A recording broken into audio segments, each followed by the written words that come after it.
This story is a work of fiction, inspired by real events.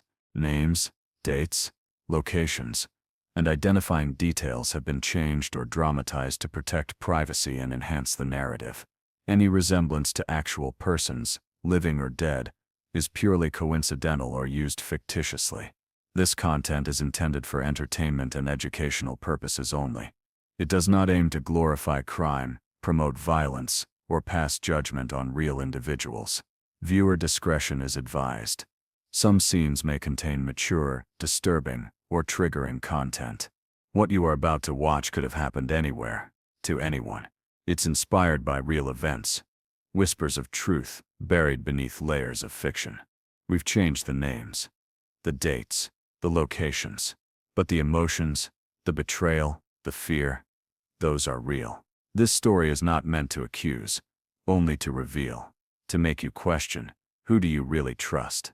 If stories like this keep you thinking, long after they end, hit subscribe, smash like, and drop your theory in the comments. Now watch closely, before the truth disappears again. Was supposed to be a night of joy. The smell of pound cake and fried chicken floated through the air, Luther Vandross playing low from an old radio in the corner. Family filled the living room, laughter, gospel chatter, and flashes from cell phones capturing a grandmother's smile. She was the matriarch, the one who raised half the neighborhood. People called her Grandma D, church woman, choir leader, and the backbone of her family. But that night, as she blew out 72 candles, something darker hid behind her eyes. By sunrise, the same house was wrapped in yellow tape. The same neighbors who once borrowed sugar stood on the sidewalk, whispering prayers through trembling hands. Inside, police searched for what no one wanted to believe, a murder born from a secret so twisted, so forbidden, that it tore through generations. How could a family that prayed together, ate together, and loved together, end up destroying itself before morning? 1. A family everyone envied, revised, for 20 words.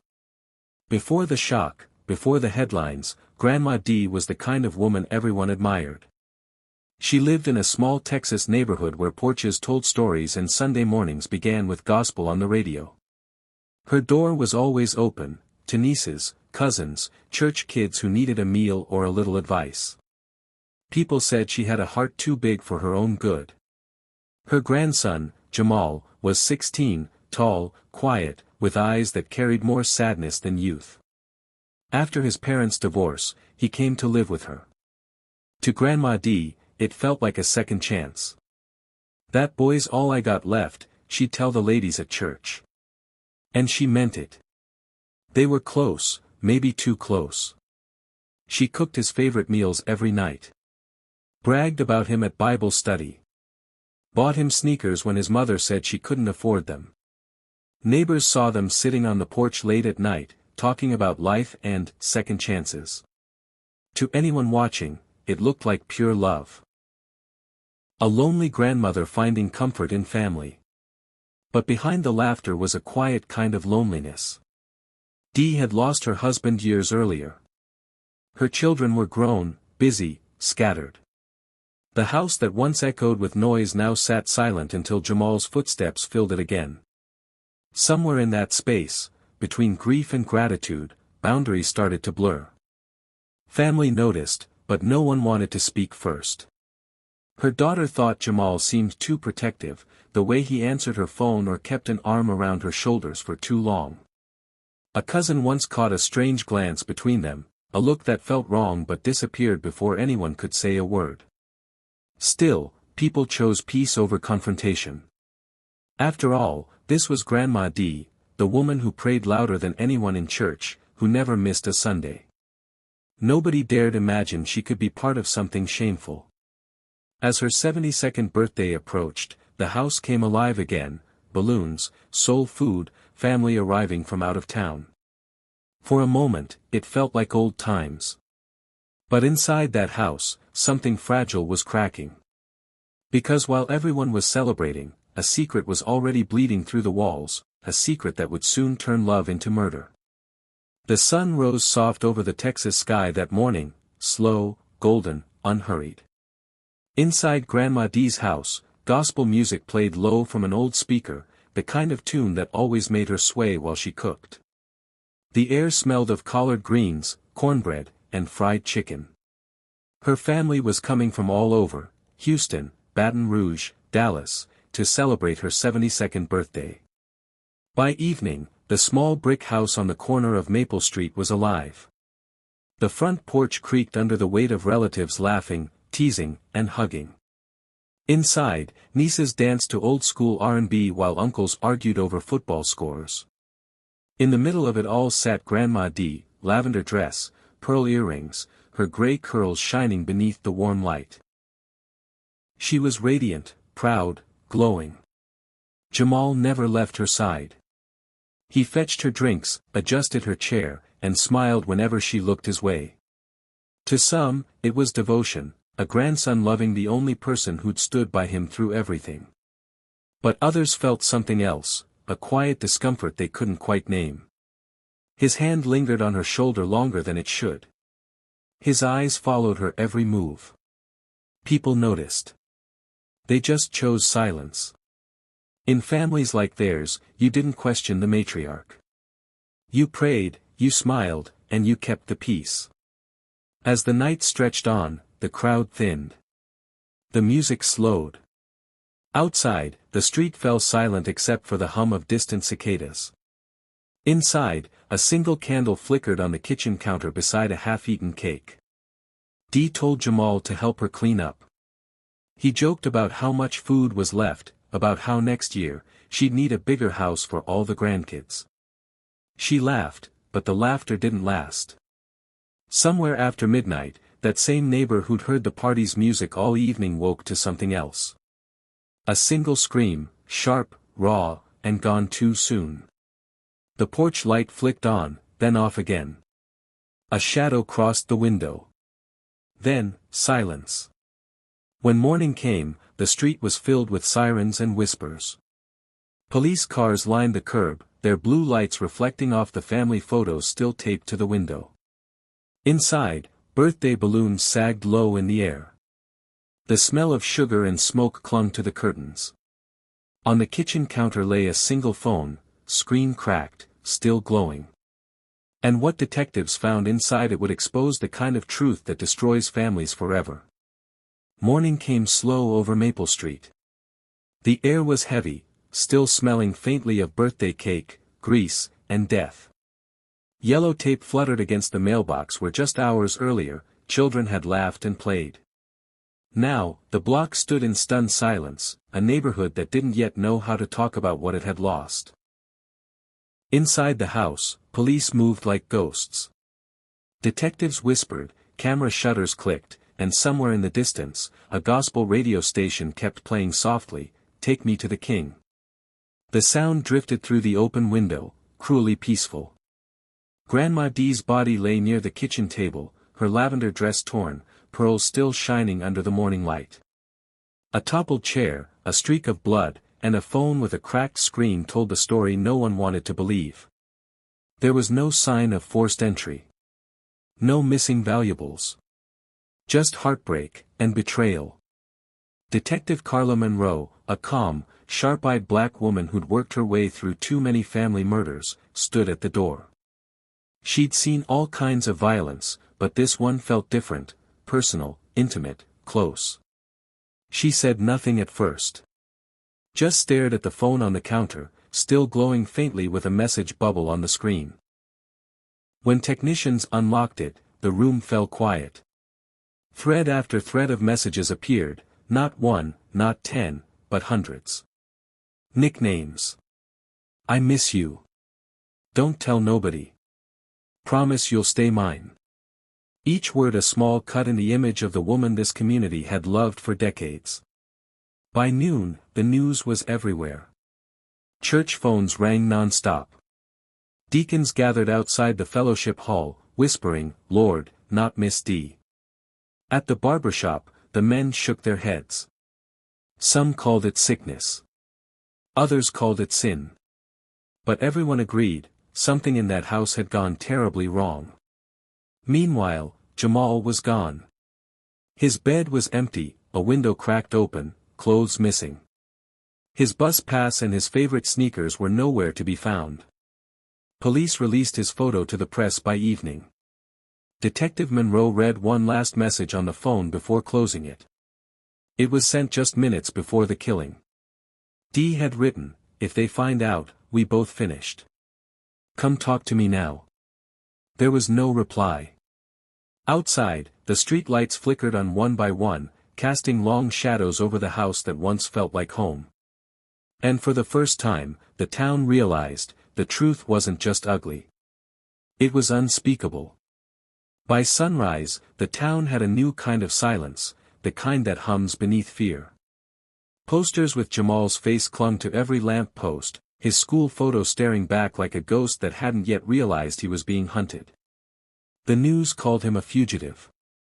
The neighbors called him, "that poor boy." Detective Carla Monroe didn't rush the search.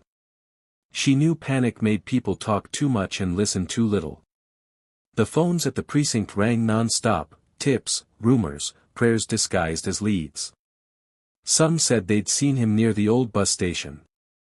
Others swore he was hiding in the church basement. Most of it was noise. But one tip made sense. A security camera at a gas station 10 miles out caught him at 3:12 a.m. The footage was grainy. Just a boy in a black hoodie, staring at the vending machine like he'd forgotten why he came. He looked small, hollow-eyed, the kind of tired that comes from shame, not sleep. By afternoon, a storm rolled in. The sky darkened, thunder echoing through the pine trees outside town. Police cruisers crawled through muddy fields near the rail yard, wipers fighting the rain. And then, beneath a half-collapsed freight car, they saw movement. Jamal was curled up, knees to his chest, soaked, trembling. When Monroe called his name, he didn't run. He looked up, blinking through the rain, and said softly, "Is she gone?" That's when the detective's breath caught. She nodded once. He dropped his head, whispering something only the rain could hear. At the station, Jamal sat in a gray room, clothes dripping, lips pale. Hours passed before he spoke. When Monroe finally entered, she didn't carry a file or a threat. Just quiet. She sat across from him and said, "Start from where it hurts." What followed wasn't a confession, it was a collapse.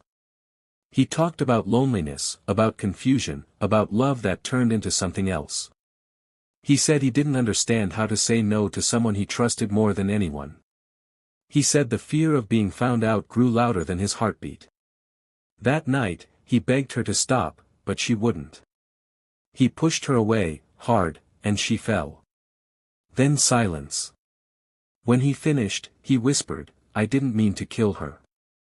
I just wanted her to let me go." Outside, rain drummed against the roof of the station. Down the block, church bells rang for the morning prayer. And in that sound, soft, distant, and steady, the whole town heard what truth really costs when it finally comes out. The courthouse in Pine County stood like an old preacher, tall, worn, and tired from hearing too many confessions. On the first day of trial, the steps were crowded. Women from Dee's church came early, dressed in quiet black, clutching handkerchiefs and Bibles. Men stood under the trees with folded arms, their voices low, their eyes heavy with disbelief. "Not Miss D," someone whispered. "Not that boy." Inside, the courtroom breathed a tense kind of silence. The wooden benches creaked beneath neighbors who had known both of them, the woman who sang in the choir and the grandson she raised from a broken home. The air smelled of polish, old paper, and grief. Jamal sat small at the defense table, his suit borrowed, his cuffs too long. His hands shook in his lap, the way they used to when he held him books beside her in church. Across the room, Grandma Dee's photo rested on an easel draped with white lace.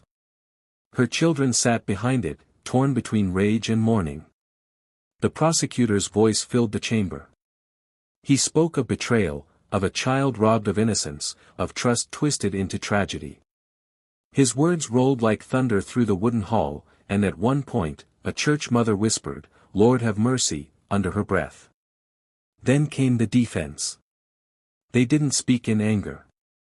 They spoke with sorrow.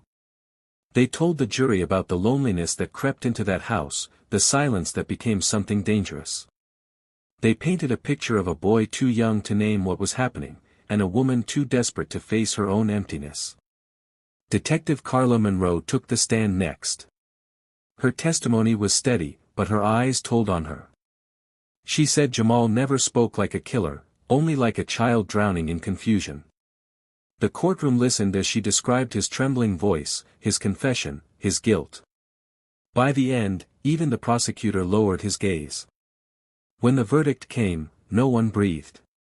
The judge's words fell like stones, guilty of involuntary manslaughter.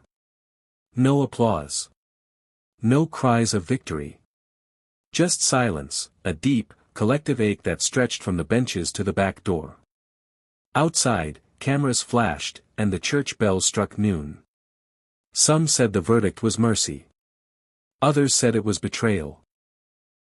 But everyone agreed that something inside the town had cracked, something that sermons, prayers, and forgiveness might never fully mend. Weeks later, the balloons from her birthday were still tangled in the trees behind that little house on Maple Street. And when the wind blew just right, you could still smell cake, sweet, faint, and heavy with ghosts. Time kept moving, but Maple Street stayed the same. The little brick house still stood, quiet, slouched against the wind, the porch swing gone, paint dull and tired. The children who once played outside now crossed the road when they passed. They called it the birthday house. Some whispered, some prayed. Nobody lingered. Grandma Dee was buried on a gray Saturday morning. The sky hung low, heavy with clouds that never broke. Her church choir sang, but their voices trembled, not from pitch, but from pain. They didn't shout hallelujahs that day. They just hummed, heads bowed, the sound of grief spilling from souls that didn't yet know how to forgive her. After the funeral, the women cooked, pots of gumbo, fried fish, peach cobbler, because that's what you do when words fail. They fed each other between tears. They said things like, she was kind, till she wasn't, and, that boy never stood a chance. Nobody raised their voice. The silence did that for them. Jamal served his sentence quietly in a youth facility 2 towns away. He kept to himself, spoke only when asked, and spent hours staring out the window at the same patch of sky. Counselors said he never mentioned her name, not once. On Sundays, he sat in chapel, head down, whispering verses he half remembered from her voice. The pastor said he prayed without asking for anything. Just prayed to be heard. Back home, Pine County tried to move on the way small towns always do, through whispers, sermons, and Sunday forgiveness. At the beauty salon, they said, that's what happens when people keep secrets too long. At the barbershop, someone muttered, you can love somebody straight into destruction. And in church, Pastor Ellis stood before the congregation and said, some sins don't come with villains, only broken hearts and broken silence. Years passed. The house was painted yellow. The new owners planted roses along the porch. But no one stayed longer than a few months. They said the nights were too heavy, that the air itself remembered. One evening, long after her retirement, Detective Carla Monroe parked across the street and watched the light fade behind the house. The wind moved through the trees like a breath she couldn't take. She whispered softly to herself. Some houses never let go, they just wait for someone new to move in. Then she drove away without looking back. And as dusk settled, the street fell still again, keeping its silence, holding its ghosts, daring anyone to believe that time could wash away what love, fear, and shame had built together. Maybe the question was never who sinned, but who stayed silent long enough to let it happen.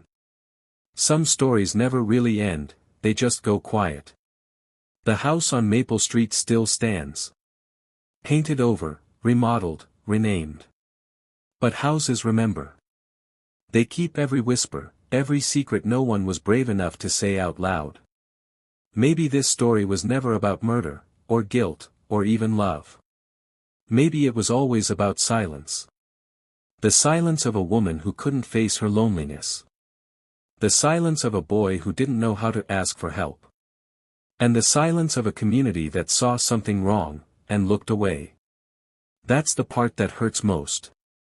Because silence doesn't protect. It rots. It grows in families, in friendships, in faith, until someone finally breaks, and everyone asks why. But even in pain, there's grace. There are still people cooking for one another, praying for one another, believing that love can heal what silence once destroyed.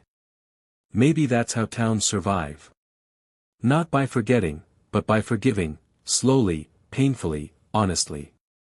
If this story touched you, don't let it stop here. Share it. Talk about it. Tell someone what silence can do. Because somewhere right now, another secret is living quietly in someone's home, waiting for another tragedy to make people finally speak. If you believe stories like this matter, stories that reveal how fragile love and truth can be, subscribe, and stay with us. And tell us in the comments. Do you think justice was truly served on Maple Street? You've been watching Behind the Crime. Remember, not every crime begins with violence. Some begin with silence.